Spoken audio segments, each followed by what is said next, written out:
What happened? What was wrong, bro? Oh, I just fucking wasn't. It was just triggered and lib and gay for a second. I was kind of, it was kind of, I remember a lot of it.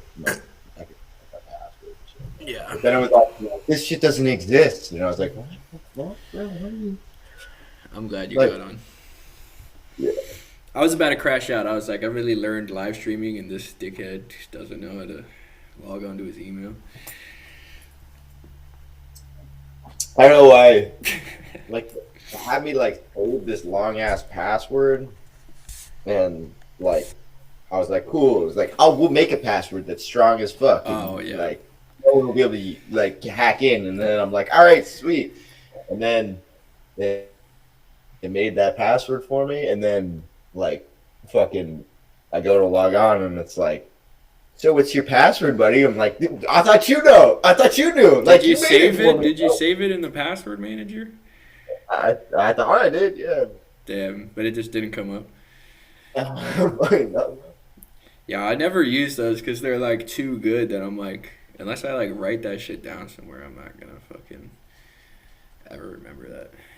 I'll use my shitty password and get hacked. Anyways, yeah, I shouldn't have done that. I guess no, never to do that again. No, you're good. Yeah, But then I don't even know how I logged on because I like got a new password, but I didn't even put a new password in. But I somehow logged into my email. So it's like, well, you should figure that out for next time. But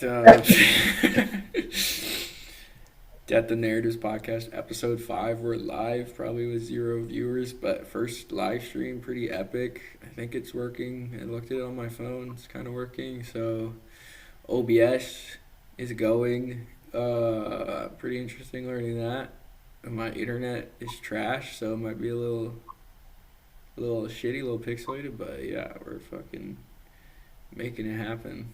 Episode 5. Flex on him. I don't really have anything prepared. I don't know, dude. You want to talk about anything? I mean, I have a few stories. I can talk about. Yeah, I want to talk about. I want to talk about what's going on with the Iran war. I want to talk about the address. The address that the president made the other day, some of the statements that have been coming out from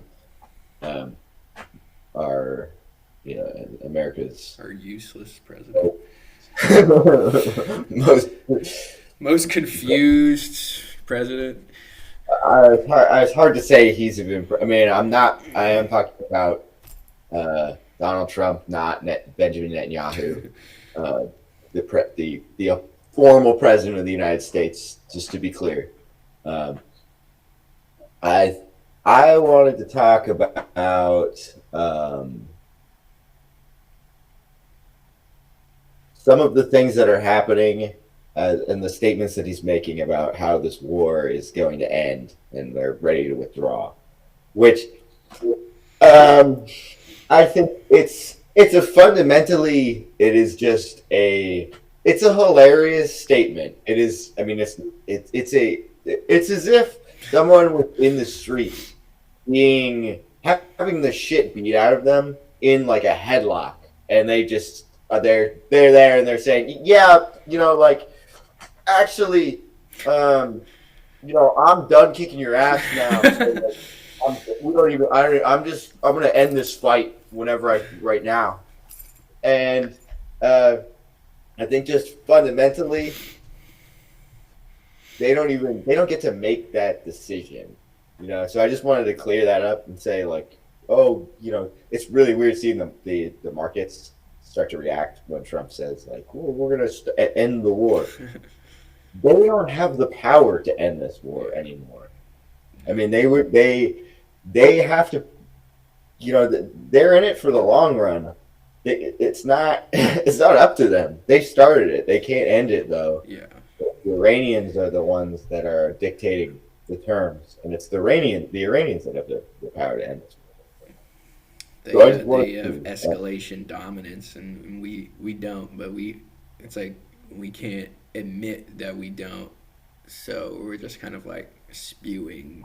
Our government's just spewing statements that are just totally contradictory to reality, pretty much. this, and I just wanted to be clear too. This war is not going to end anytime soon. This is not, people. I see this around too. I see it's kind of being spit out in like some YouTube channels from people. Like, this thing is gonna, whatever, it might wind up. No, it's not gonna end for potentially a very long time, and there really is no, like, the United States is going to have to agree to some very serious terms. One thing that I think they will probably agree to, which because at this point it just has happened, is like to withdraw from these Gulf bases. Um, we're seeing, I believe, I saw Qatar had essentially is essentially starting to cut ties with the United States Yeah. and asking U.S. troops to leave Qatar, which is, we kind of talked about this in the last episode. We talked about how the only way that, maybe it was the one before that, the only way that these Gulf states are going to survive is if they cozy up to Iran, right? If they, if we're saying that they're not really, they're very fragile. They can only really exist if they're dependent on somebody, and we're seeing Qatar make a move that we kind of predicted recently. Like they're starting to cut ties with the West, which I was kind of expecting them to hold on to the United States, for the U.S. to have some more tricks up its sleeve. But what it's really demonstrated, the United States has really demonstrated at this point, is that it has no power over these Gulf states. The whole reason that these Gulf states were so cozy with the U.S. is because they were afraid of the military power of other countries, and the United States was supposed to provide security for them, but the United States hasn't done any of that. It's actually just created danger for those countries. It's allowed them to be bombed, Yeah. and their It's just like infrastructure to it's a be target on their back too. It's like attracting danger at this point. exact. So they really have nothing to lose at this point. I mean, you're Yeah. seeing that with their statement from the Qatari government, and I think we're going to see more of that. I think what is going to happen is ultimately this war cannot end because there are two parties, one of which is just inherently unstable. It's like if you put, um, uh, like nitric acid or something in a solution that nitric acid is like volatile with, like the solution will not equalize until those um, positively charged or those negatively charged atoms are combined with the acidic solution. Like it is just an unstable. There's two actors that cannot exist together until one of them is destroyed, and the one that's going to be destroyed is Israel. Israel will not exist in the current form that exists in today. And they can try all these tricks. They keep having Trump come out there, and when he's watching the price of oil spike and the stock markets go down, he comes out there and he says, we're almost done," because he's trying to calm the markets down, Yeah. and he's trying to cover his own ass because he's worried about whatever. And they came up with this like fake jobs report or whatever. Like the U.S. added 150,000 jobs in the month of March. I'm like, yeah, sure. I highly doubt that that's even accurate. Because what we were seeing with what we were seeing in the last year, they kept saying they were adding jobs, and then at the end of the year, in like the final report, there was like a negative job loss, and I was like, well, wait, does that mean that all of the reports you put out previously were just lies? Yeah. I think we are. we're just kind of witnessing like the denial phase of kind of a grieving person who has to Yeah. come to terms with the fact that this is something that's not gonna go away easily. This is a problem of their own making that is not going to just disappear. That they can't get out of this. Um, they can't weasel their way out of this thing like they have everything else. This is a real serious threat. The closure of the strait.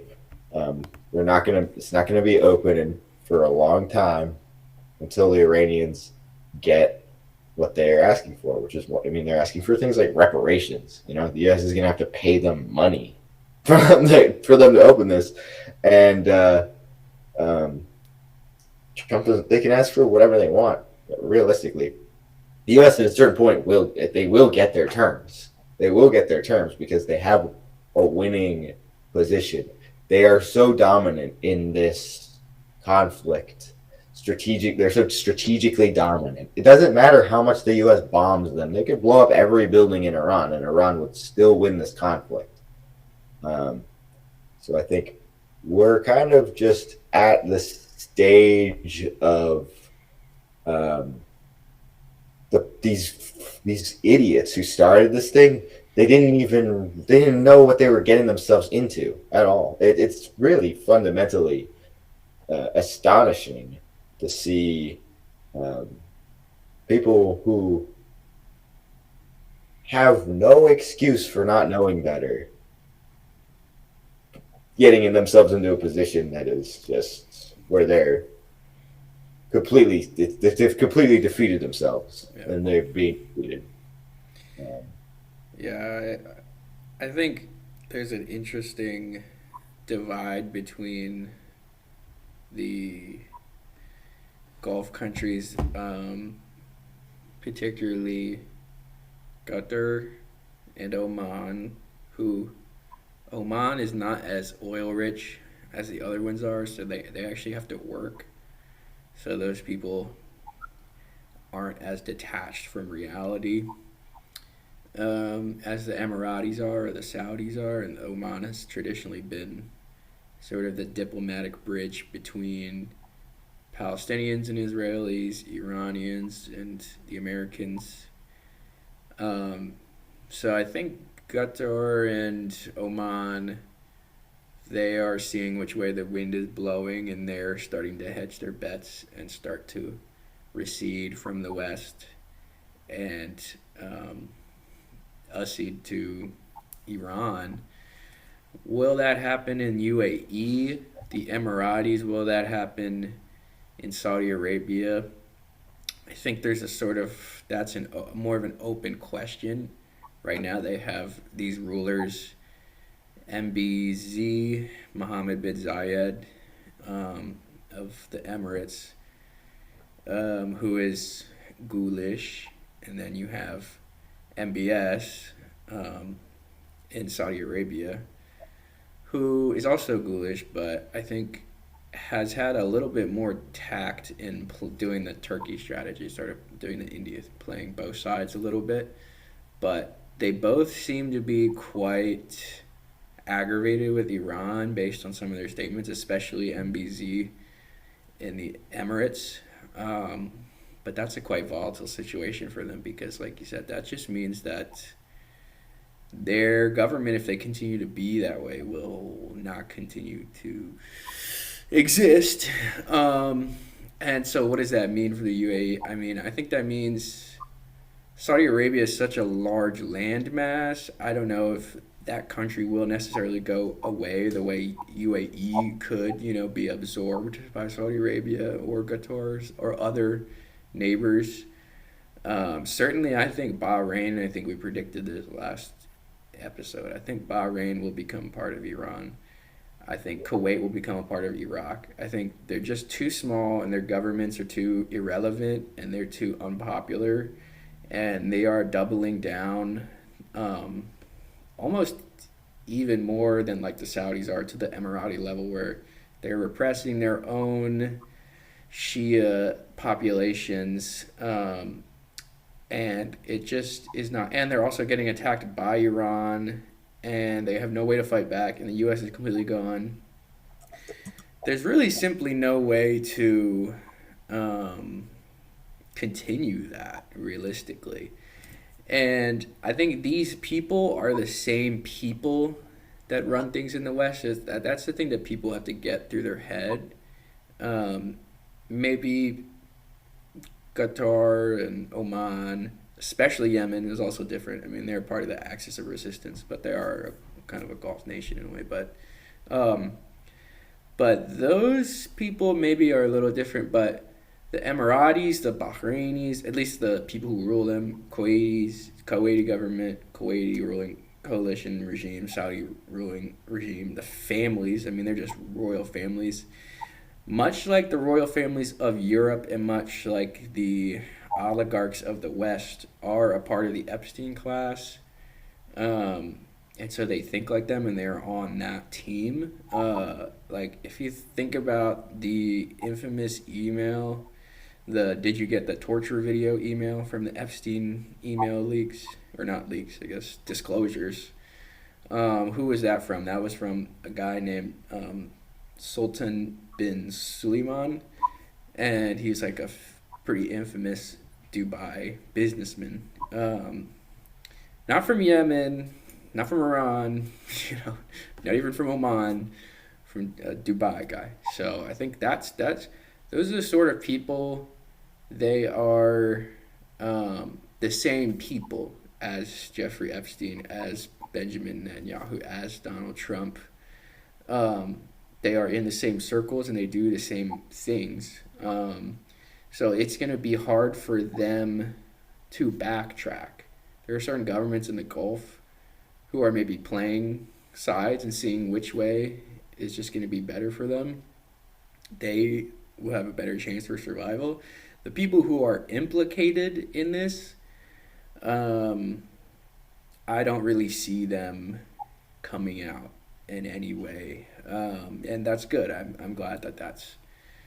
I'm really glad that that's happening, but it is going to be a lot of death and destruction. I think on both sides for Iran too. I mean, it's going to be sad because at this point, like you're saying, there's no way that since Iran has these underground cities, these underground um, factories, underground military bases, bunkers, missile silos, some of which I had seen a story, interestingly enough, it said that North Koreans were helping develop some of those for the last couple of decades because they have an amazing nuclear arsenal, which is all underground and pretty impenetrable, which is a testament to them because they're technically still in a conflict right now, never ended. They have a neighboring country that is extremely hostile to them. They're surrounded by the Asian Quad out there in the American Pacific Command. And there has not been but a. I mean, there was a failed Marine raid on North Korea, I believe, which kind of got. I don't know if it was leaked or declassified, but other than little stupid little spec op things that just completely end in disaster, there's never really been any sort of provocation towards North Korea. I think Obama did this weird posturing where they sent a B-2 bomber to fly over top of North Korea.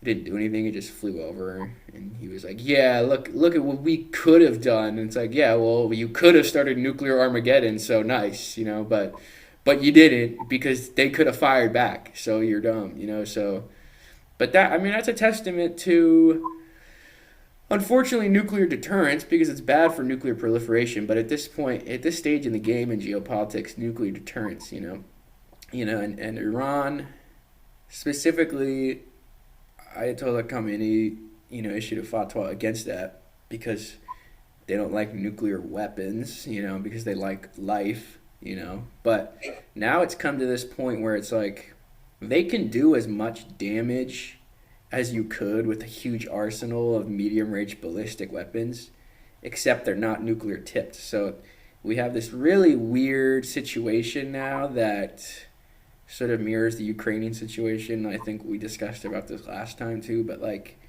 where you can do damage, you can inflict pain, you can do, and it's almost like tactically the way they do wars now is to just do war crimes and just do like genocides and just hit the most innocent people because there is no other thing to target for them. They can't get to anything else. So, in a way, that's good for Iran because they can keep destroying their population, which will make them rally around the flag, the Iranian regime. And they'll just keep firing missiles without any of their capacity realistically being destroyed, except for maybe their civilian infrastructure, which might support it in a tangential way. But that's also bad because it means, well, now the only targets are civilians, you know, and there isn't a clear end in sight because for either side, at least in West Asia, they could flatten Israel, but we could still be sending, you know, B-2 bombers to send bunker busters there. So that's the scary part. It's the same with the Gulf states. They could flatten UAE, you know, and that doesn't necessarily mean the war will end because they're both sides. America, because it's totally unreachable to Iran because they don't have intercontinental ballistic missiles. And Iran, because they have underground tunnels and missile silos and all these things. The ability to weaken either side's military power is pretty low. But the ability for each side, at least in the Western Asian theater, to destroy anything and everything that isn't military, at least for Israel and the Gulf states, but you know, anything and everything else is very high. And if it, yeah, I agree. I think it's calmed down. You said, you know, this is going to go on for a while. I think it's calmed down a bit for this week because Trump saw the bond markets and he saw the oil markets and he saw they're going insane. So he did what like a crypto rug pull scammer does, you know, is you like hype up something. You're like, we're going to win the war. We're going to fucking destroy them. We're going to flatten their cities, you know, and it's like getting the stocks to go up, up, up, you know. And then when it's like super high, you sell off and you just say something, you know, you say something on Twitter like, all right, you know, I'll be in Maui, you know, for the next 5 weeks. And then suddenly the money's gone, you know, like that's what he's trying to do. He's just trying to like edge the markets so he can like make a bet and make a play in the markets, you know, for himself and for the stability of the U.S. economy. But he's literally just doing that through statements. You know, and this is the problem with the West now is they don't know how to physically do things. It's because we've been deindustrialized and we have this idea of sixth generational warfare and media warfare, and that this is why the podcast is called The Death of Narratives, because they think they can fight wars with narratives. They think that they can. And to a certain extent, it's a big part of a war, right? Like Iran is putting out good soft power. They're making good narratives, those Lego videos and stuff.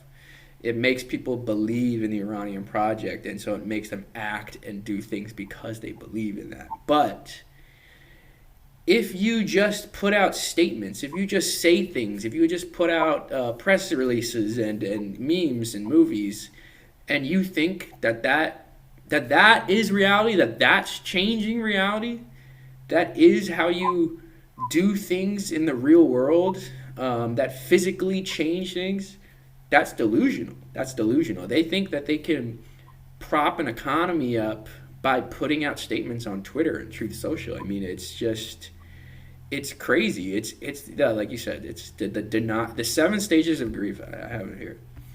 You know, first is shock. That's like Iran closing the Strait of Hormuz. They're shocked. They're like, "Oh my God, wait, really? They did that? They didn't just capitulate because we killed their lady. But what about Venezuela? They're shocked. Now they're in denial. They're in denial right now, and it's turning to the next stage, which is anger. There's no way the denial is. There's no way. There's no way that they're winning. They're not winning. They're not winning. We're winning. Actually, no. All of our radars taken out. Actually, no. All of their radars taken out. Actually, yeah. Actually, oh no. All of our ammunitions are gonna be depleted. No. Actually, all of their ammunition is gonna be depleted. Once you get through that stage, and we're reaching the end of that, it turns to anger, and that's what it is now.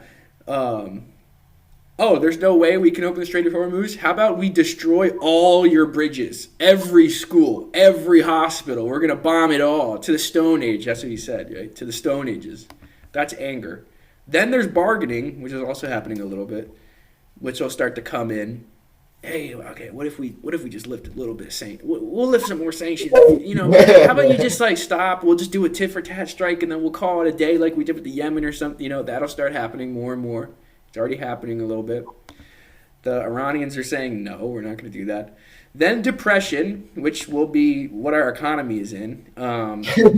Depression, because even if it stops right now, even if Trump pulls the Yemen, which you'd hope he'd do, and he just says, everything, we won, we did all this damage, they can't do anything, we're pulling out, they pull out of all the bases there, and they recoalesce all their troops and reinforce everything else and start producing again and making oil deals with Iran and starting to stabilize the economy. Even if it stops right now and that happens, it's still going to be a year or two worth of price shocks for oil. And then when it goes back to some sort of normalcy in the Strait of Hormuz, we won't have the petrodollar there. It'll still be petro yuan. All the Gulf states will have changed irrevocably. And that's only if it stops right now, in this lull. That's the only time. And we're already starting to destroy bridges now. If we continue down that road for this next week, we'll see what the markets look like on Monday, and we'll see what the strikes are happening. They're deploying troops, that's going to be a whole fiasco. But I foresee this turning into a Ukraine-like conflict. And if that happens, which I predict it will, then it's going to be decades long. It's going to be decades long because we won't have that like, okay, we need to stop and start reconfiguring right now. It'll be, how long has the Ukraine war lasted? Since 2022, right? So that's 4 years. Think about the timeline of the Afghanistan war, of the Iraqi wars, the Gulf wars, of the Syrian war, of the Libyan war. They weren't Venezuela. I think Venezuela really got them drunk because he thought he could do that everywhere, basically, and he could do he's fighting these forces, the deep state, and his popularity, right, with his base, Deep State's like, you got to do wars and plunder and do all this fucked up shit. And he probably, if he can get resources, he's like, all right. But he's, still wanted to have that popularity, at least through the midterms, to get stuff passed through, So he's like, all right, we'll do the Venezuela. We'll do these little things, And he starts slipping. They have probably all this compromising Epstein material on him. So he starts giving way, He starts putting all more of the neocons at the forefront. This started to happen even, after like day one of his inauguration, right? After he started to put certain people in, you could see this is happening. And like I said, it's about like appeasement. If you start appeasing those people, like with India, if you start appeasing those people who are making those decisions and telling you to do that, it's like you give an inch, they take a mile. And now it's gone from this Venezuelan operation to the Iran war, which is probably the most disastrous war since Vietnam, if not, I don't know, World War II or something, because it's probably starting a third world war. And he's completely trapped, and there's I don't think he's going to backtrack. I wish he would, but I really don't think that that's going to happen now. I think he's... It doesn't even matter if they backtrack, too, because it's just... They would have to fully reverse their entire presence in the Middle They would East. just have to leave. They would just have to take everything and get up and leave. That's the best case scenario for them, which is a But horrible loss, but it's the best case scenario for I them. mean, and if there's a question too, does that like because they can't just like that, they would have to abandon Israel for that to even function, and that That's what they got to do. that's not going to happen. Well, Um, then here we are. it will at some point, but it's not going to happen yet. Yeah. They really have to. We're going to have to suffer a much more serious defeat. Or Israel will be destroyed, which that was my prediction yesterday or last episode 4 that I forgot. Which is is that going to happen. Israel is going to be destroyed. Israel will not exist. in some form, its military will collapse, its population will totally flee, or its government will collapse. Yeah. Something like that is bound to happen, maybe fairly soon, and then America will have to make a choice. Okay, it doesn't even have. Not only does it not have. I mean, that's really probably going to be another inflection point. Is like, well, okay. I mean, we don't have. I mean, they kind of took out CENTCOM. That's kind of crazy. They took out the bases in Bahrain. They took out some bases in Kuwait. Okay. Took out CENTCOM. Okay. Took out Saudi bases. Took out Iraqi bases. The Victory base in Iraq. Those are pretty big losses. But they can all at least retreat into the aircraft carrier of Israel. And that's usually where you go before leaving to Cyprus and Greece, before leaving to Italy. That's usually how you'd get out. Unless you take a boat, out of the Gulf. But if Israel falls, then where's their next beachhead? There is no way to deploy forces even remotely close to that region except for Cyprus maybe, or Diego Garcia maybe. I mean, maybe, I don't know. Do we have bases in India? Like, you know what I mean? Pakistan maybe. That's probably the closest. Turkey, So that's now you're getting to a pretty large radius away. So it's like, this is the thing about Iran right now. It's either like, yeah, here's our demand, leave the region. It's either like they're either going to do that willingly or unwillingly. If they did it willingly, which would be the smart thing to do, they would at least be able to get people and things out. They're probably not going to do that. So that means a lot of our military men are going to die, which God rest their soul, but it's good because they're horrible people doing horrible things. And a lot of our very expensive equipment will be destroyed. And a lot of it has been moved from other theaters into that region. So now it's a total Ukraine 2.0. It's a whirlpool of money and armaments and human lives that are getting churned up and eaten. And it's just like, how long is it going to go on before we say enough is enough? I would have said Ukraine should have been over by now a long time ago. I used to think, oh, no, it'll be, and then, now, I mean, the EU is still sending packages there. They ran out of armaments, but they're still sending money. Same thing with America. Sending money. They're selling arms to the EU to give to them. So it's still going on. So, and that's Ukraine, and that's maybe a calmer conflict because Putin is there, and he is sort of like the Khamenei of Russia, taking these sort of measured stances. But Iran doesn't have a Putin anymore. They have a bunch of hardened IRGC generals and, these hardliner clerics that they're not like Khamenei, and they're not even like Ali Larijani, who, if you looked at some of the things he was saying before he was assassinated, you'd think, oh, that guy Isn't he a hardliner? No, he wasn't. Now you got people even more hardline than him. Okay, this is a guy. Ali Larijani was a guy who studied Western philosophy. Imagine for a second Pete Hegseth having a degree in Quranic studies. You can't do it. You can't do it. You can't do it.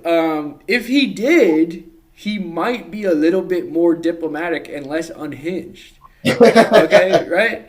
But he doesn't. But that's the sort of person that we had in Ali Larijani.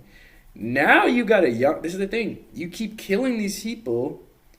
And they always say, oh, Israel did it, Israel did it. But they're always doing it right after some sort of backdoor negotiation starts. So it's like, this is obviously, I'm so over. Look, and I know the tail is wagging the dog, but the dog is also wagging the tail too. Like, we have to admit that. Like I'm so over people being like, oh man, like, we just, Israel, like, it's the problem. Like, they're fucked up. Like, blah, blah. Like, yes, but it's also like, what did Joe Biden say? Like, if there wasn't an Israel, we would have to invent one. Like, if you read the Brookings Report Institute paper, The Path to Persia, they talk about, oh, we just got it, all the crazy stuff that we want to do, and all our fucking crazy people, we don't do it. We just tell the Israelis that they can do it because they're also crazy. And that's sort of our foil to our good cop, bad cop sort of strategy. We got the good cop is America, who just wants to, like, just do a regular, good old boy war. And then you got Israel, who's our partner, but they're crazy and they're off the chain. And it's like when you get interrogated by a good cop and a bad cop, the good cop is still a cop and he's trying to fucking lock you up. They're on the same team, you know what I mean? They're using each other. So this idea that it's like, oh my God, it's all Israel. It's like, Israel is a tiny country full of 9 million pedophiles, and we are a huge country full of 300 million pedophiles, okay? And we have a lot more pedophile missiles and a lot more pedophile people and a lot more oligarchs, and they are the same people, but they're also here too. And this is where more of the power comes in. All of Israel is pretty much financed by here. So, yeah, I mean, it's like a Mexican standoff. Like, the Israelis are, like, looking at us with a gun and a blackmail tape, Here's all your Epstein stuff. And like, the American Epstein oligarchs and CIA are, like, looking at them with, like, a wad of cash that they pay them, every fucking day with their gun, and they say, all right, well, oh, no, might not be there, and they're in a standoff, but they're like, at the end of the day, they're partners, so they're coordinated, and ergo, they're the same forces in a lot of ways, and I don't think people really, I would think it really has become the same entity, and they're essentially the political class. There is almost no difference between the Israeli political class and the American political class. Yeah. Oligarchy. I mean, it's the Epstein class. It's transnational. Includes the Europeans as well. And I think we're really witnessing this entity. These people who are, like, why are there Zionists in America who are in political positions? Makes no sense. And has nothing to do with America. You're a politician in one country and you're advocating for all of these resources being spent on another country. How it's halfway across the world. It's a fucking time. No one even gives, like, what is this? Why is so anybody random? Why is anybody in the American government allowed to have dual citizenship with a foreign power? Yeah, it's an outrageous thing that it was at the point where who was the former national security advisor of the U.S. was just under Trump. Well, he didn't get fired. He just got reassigned to the UN, but he was just on his phone. Tim Waltz or whatever. Prime Minister of Israel in a cabinet meeting with the president, just taking direction from a foreign. That is an That's unreal treason. display. It should be treason. That's hanging. You get shot for that. If it was any other country, you think he would have been reassigned to the UN? If he was on the phone with, or if he was messaging, China, if he was messaging Xi Jinping, and Xi Jinping was telling him, he'd be dead, dude. He'd be in jail right now. But yeah, they have this. I mean, they're the same thing. It's so intertwined and interconnected that it's just essentially the same ruling class, and we're witnessing, I think you're right about that. Israel is essentially, it is just it is the same. It is part of the American empire. They're connected. There's other countries that are part of the American empire, but Israel appears to have like this weird significance where they have so much more power over the United States and within the United States and amongst the ruling class of the United States, where they're like brothers in a really fucking terrible family. The brothers in the the mafia sense. Yeah. Well, it's a mafia family, and they're the one of the 5 families of the mafia or some shit like that. Yeah. Well, Trump's mafia too. I mean, literally, it's not even a metaphor. It's like Roy Cohn was Trump's. He took him under his wing basically, and Roy Cohn is pretty much publicly known to do blackmailing operations, and so Trump, basically learned all of his mob activities from that guy, and if you think about, there is no Russian state connection, but there's a Russian mob connection. There's a Jewish Russian mob connection between all of these people. People who were partially expelled from Russia and moved out of Europe, moved from places like Ukraine, and were in with the Jewish mob, and then moved to Israel, and were in with the Russian Jewish mob, and then moved to America in the 60s and 70s. Those people who used to be mid-level gangsters, that sort of person is now those are sort of people who in the American society have become ascendant, basically, because our society is so degenerate, and it rewards people who sexually blackmail and torture people for extortion money, and those sort of people who you used to walk into a seedy casino and go, "Ooh, this looks a little bit, this looks a little dicey in here." That's the sort of person who owns that now runs the Western world, basically, and they all know each other, and they're all running schemes on each other and with each other, and yeah, it's criminal. It's directly criminal, and I think Israel is the vanguard of American greed and American ideology in a way. I think we privately talked about this, but it's for America, not only are they so attached to it because they probably did sexual crimes with the people who run Israel, but which forms a bond, you have to admit. But not only that, but Israel, they represent ideologically what America was built on, because America came to a nation which was largely depopulated thanks to the Spanish introducing disgusting European diseases to the New World, which killed a lot of the people. And so we came and we started to spread west from the East Coast, the manifest destiny, it's our destiny. It was enshrined religiously that God had given this land to us, and that we didn't even have to kill that many people. But the people that we did have to kill, we did have to kill them and round them up and sterilize them because, they were just the leftovers, And it was still a large amount of people, millions of people.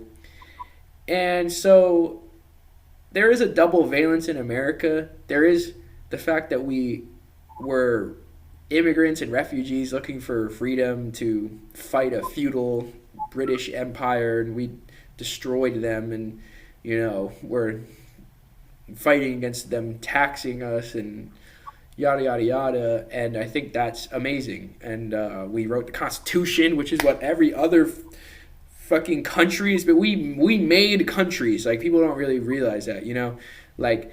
But at the same time, we are pretty much just another European sack of degenerate, insane, religious crazies who went to a place that other people lived at and had other civilizations and societies. And we pretty much killed them all, wittingly or unwittingly, thanks to diseases, and then wittingly with arms and putting them on reservations and doing the Trail of Tears.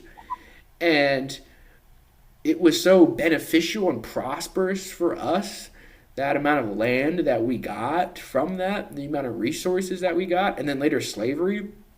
It was so profitable for us that we rationalized it as it was intrinsically given to us by God because we are better, pretty much. And now we are so far removed from that in America. We have a much more diverse nation.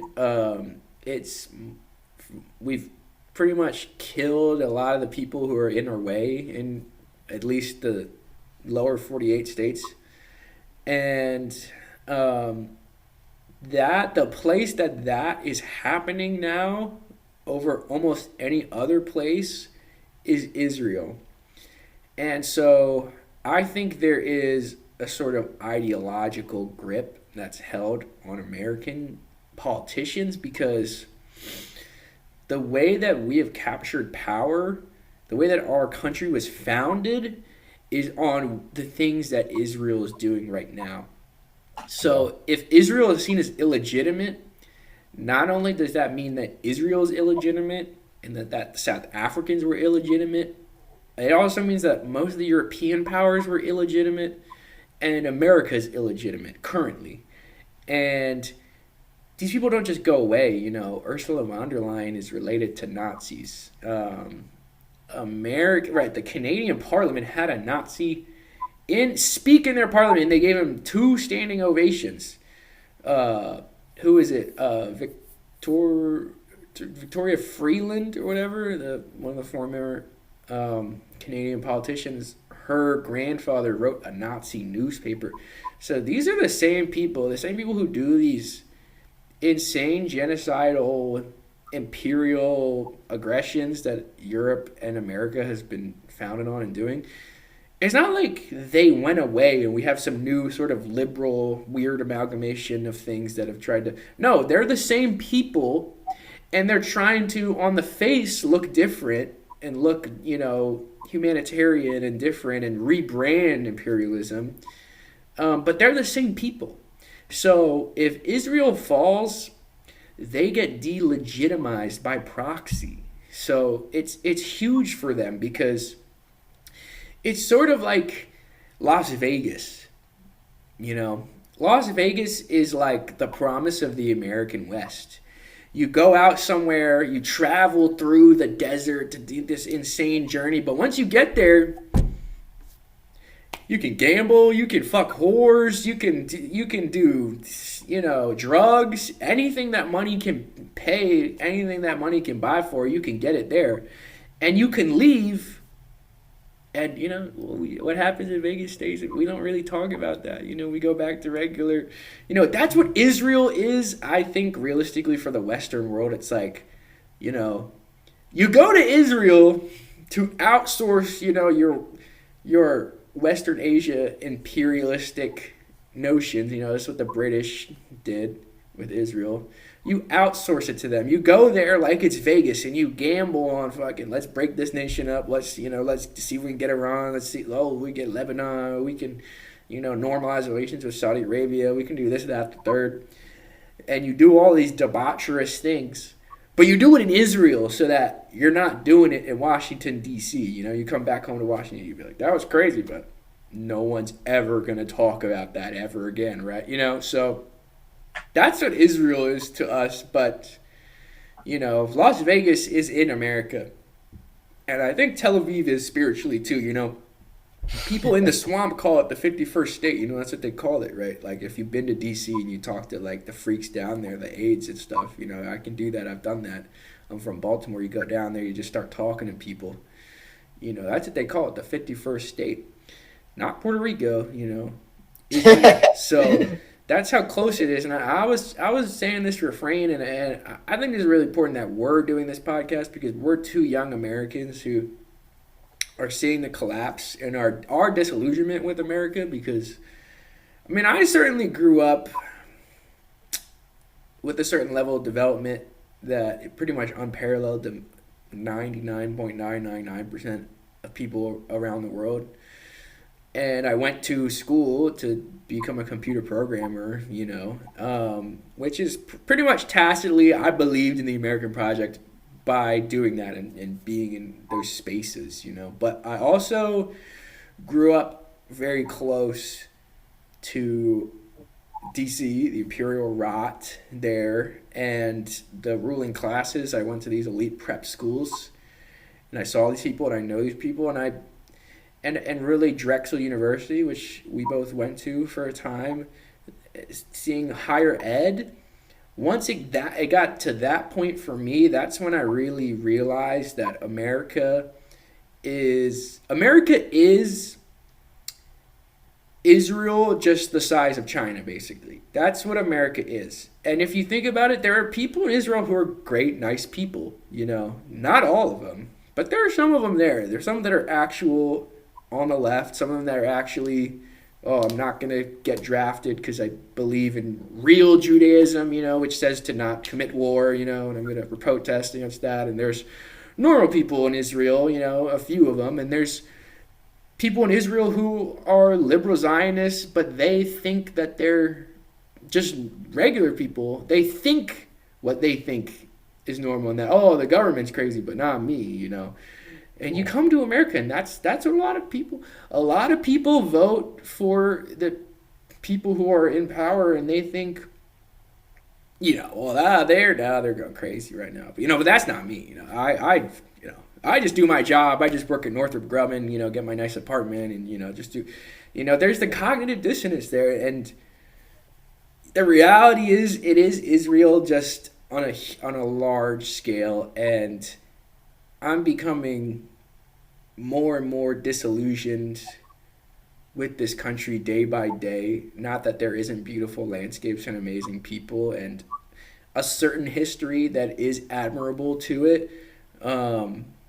But I always thought of like you always used to call me and be like, what are the worst countries? And I'd be like, number 1, Israel. Number 2, United Kingdom. Number 3, New Jersey. But then U.S., But like...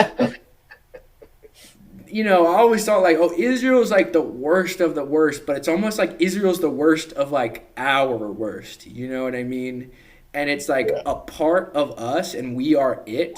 And I always thought like I would do this thought experiment sometimes, like if I was in Israel, like if I'm doing this right now, like went to a bar, tried to talk to a girl, got rejected, I'll be like, but if I was in Israel, I wouldn't care because that'd be some Israeli girl. You know what I'm saying? So like, who cares, But now that I'm in America, I'm realizing, like, it's the same thing. Like, it's the same thing. It's shifting my perspective more because it's like, all right, but all those things that I'd be like, I wouldn't care about that if I was in Israel because they're all freakish Zionists who want to do genocides, you know what I mean? But the more and more I live in America, the more and more I'm like, it's not different realistically, it's not really that different, which is sad to say because it's like, it could be, I don't think Israel's savable, but it could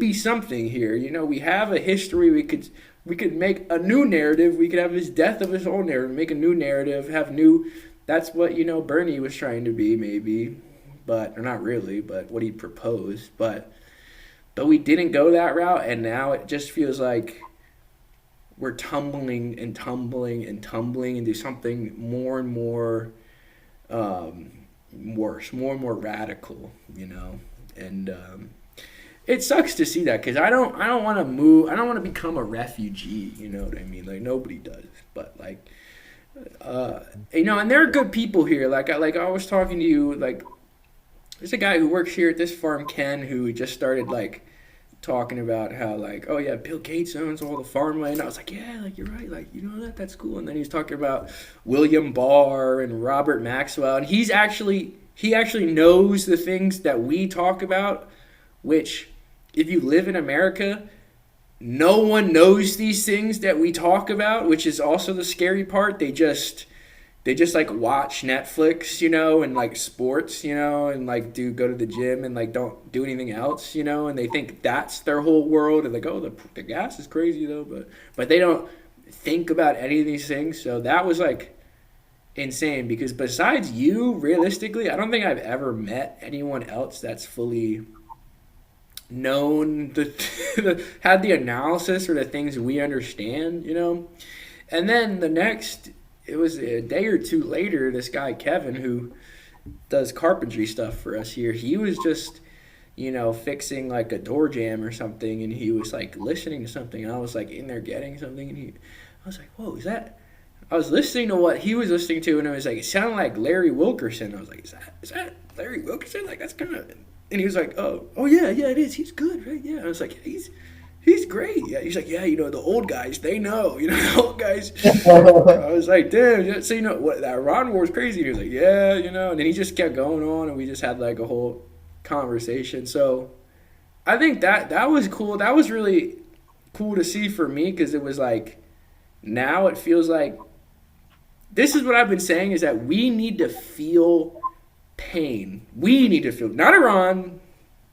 We need to feel pain because that's the only thing that will wake us up. Because when that gas went up $1.20, that's when I started to all the insane shit that I'd be talking about started people being like more receptive, and the people who did think it started unapologetically just listening to their podcasts and talking about it a little more, and that's how we get to like heighten the consciousness a little bit. But you can see even now this week that it's mellowed out a little bit, that has also gone away a little bit.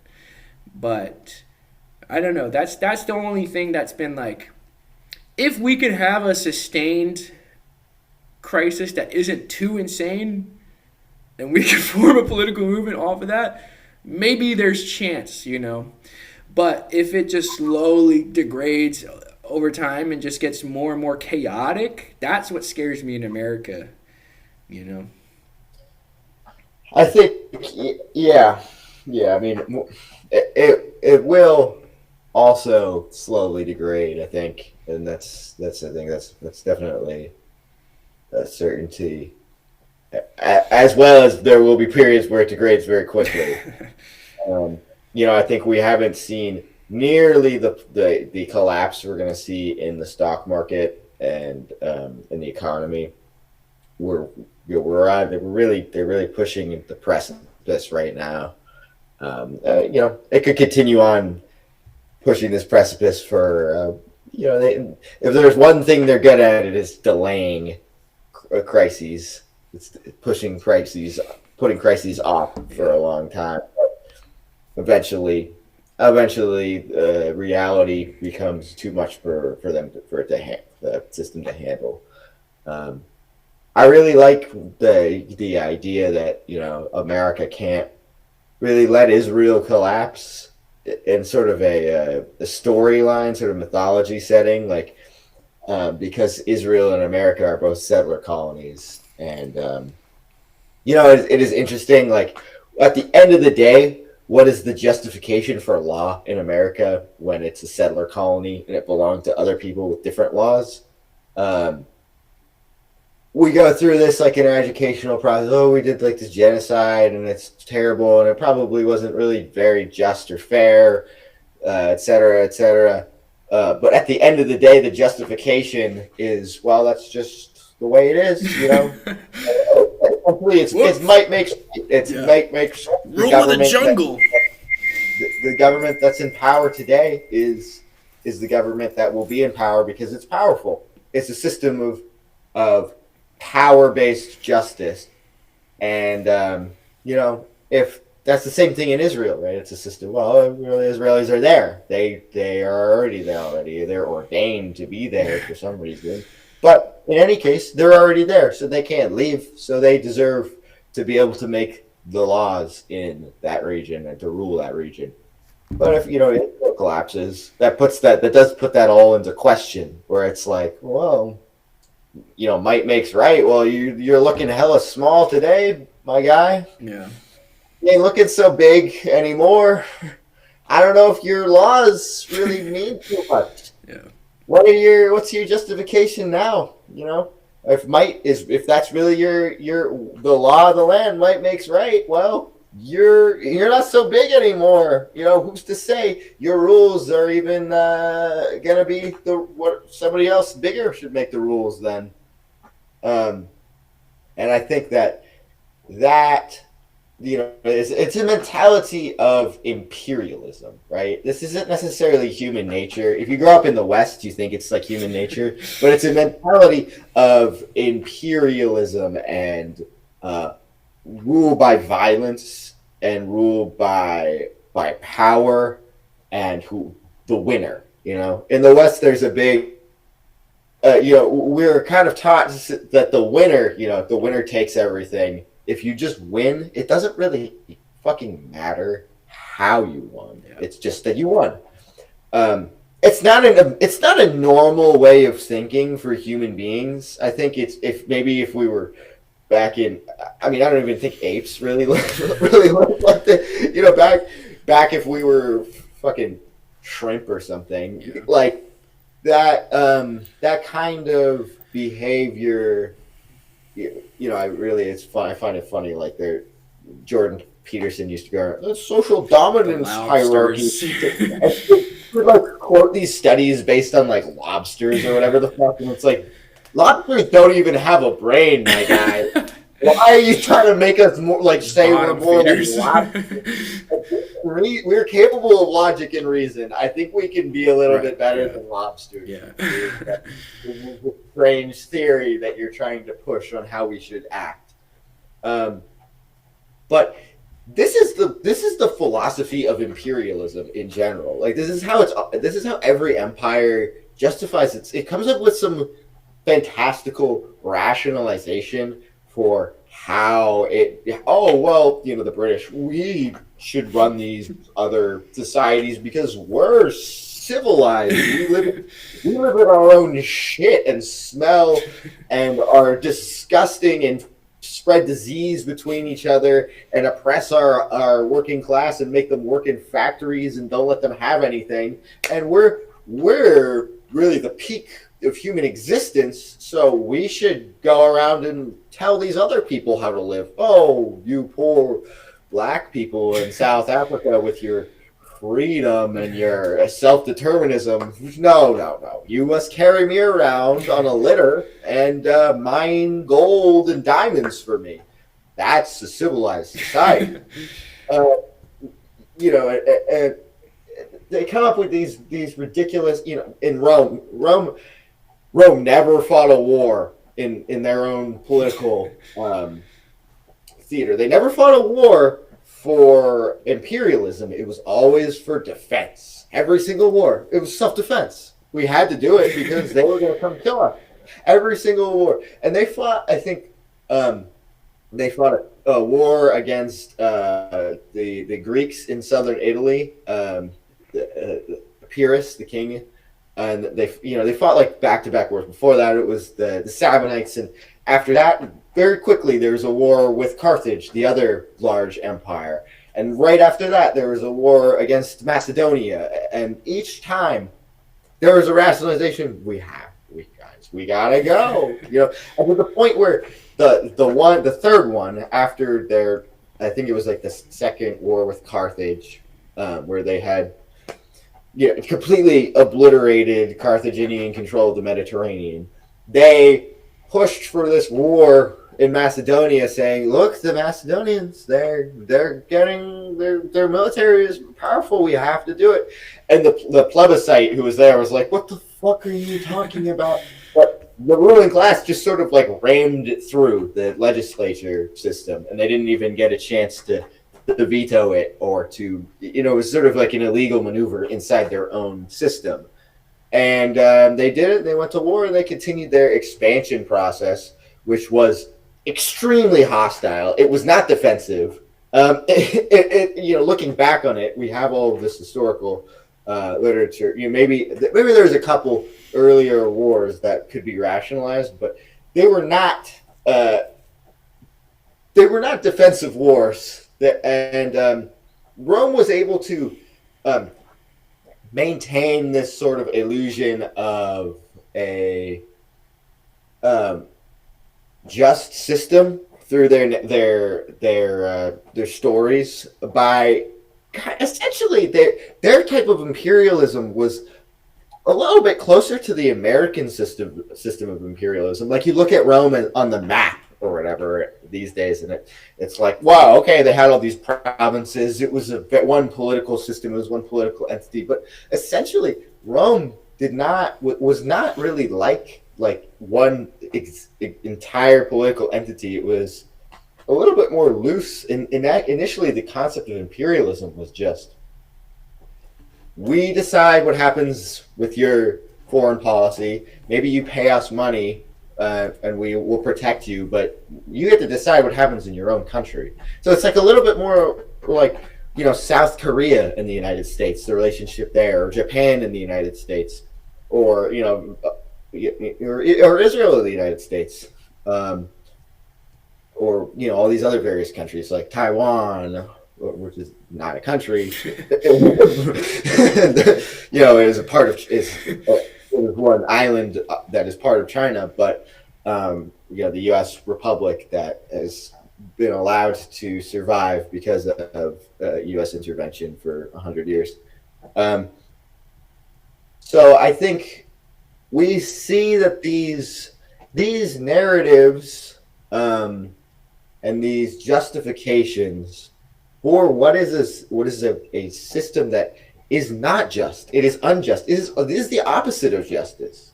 It is a system of violence and power and control and dominance. And there is no justice in these systems. We're seeing now with the Epstein files, we live in a society that there are no laws. This is a lawless society, even internally. The laws apply to the common folk, but for the rulers, it is only a power-based system. They can do as they wish entirely, whatever their whims are, with impunity. There are no consequences for even the most heinous and reprehensible crimes.